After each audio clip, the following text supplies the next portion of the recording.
Thank you అండి. Thank you Telugu America. And నేను America Telugu ప్రజలందరికీ చాలా రుణపడి ఉన్నాను. చాలాసార్లు చెప్పాను. అంటే నేను 2 విషయాలు కొత్తది చెప్పాలి. ఒకటి, నేను వన్ అనే సినిమా ఇక్కడ మీరందరూ చూడడం వల్ల నాకు వేరే సినిమా వచ్చింది. అది కెరీర్ బాగా ప్లస్ అయింది. అందుకు కృతజ్ఞతలు. ఇంకో దానికి కృతజ్ఞతలు ఏంటంటే మా నవీన్ గారిని ప్రొడ్యూసర్గా ఇచ్చినందుకు తెలుగు సినిమాకి. ఎందుకంటే మైత్రి మూవీస్ అనే సంస్థ ఎన్ని సినిమాలు క్రియేట్ చేసిందో, ఎంత ఎంప్లాయ్మెంట్ ఇచ్చిందో తెలుగు సినిమా ఇండస్ట్రీకి. It's a very big actually. So thanks for the Telugu ప్రజల అమెరికాకి యాక్చువల్గా. అండ్ స్పెషల్లీ థ్యాంక్స్ ప్రశాంత్ గారు ఇన్వైట్ చేసినందుకు. మై డియర్ బ్రదర్ ప్రశాంత్ గారి వల్లే ఇక్కడికి వచ్చాను.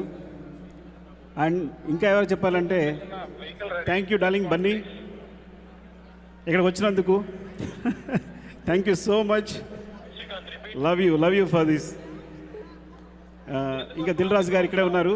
ఆర్యటి మొత్తం దేవి కూడా ఇక్కడికి వస్తున్నారు. ఆర్యటి మనం ఇక్కడే ఉన్నాం. అండ్ రాఘవేంద్రరావు గారికి అందరికీ అండ్ శ్రీనివాస్ గారికి థ్యాంక్ యూ సో మచ్ అండి. Love you all.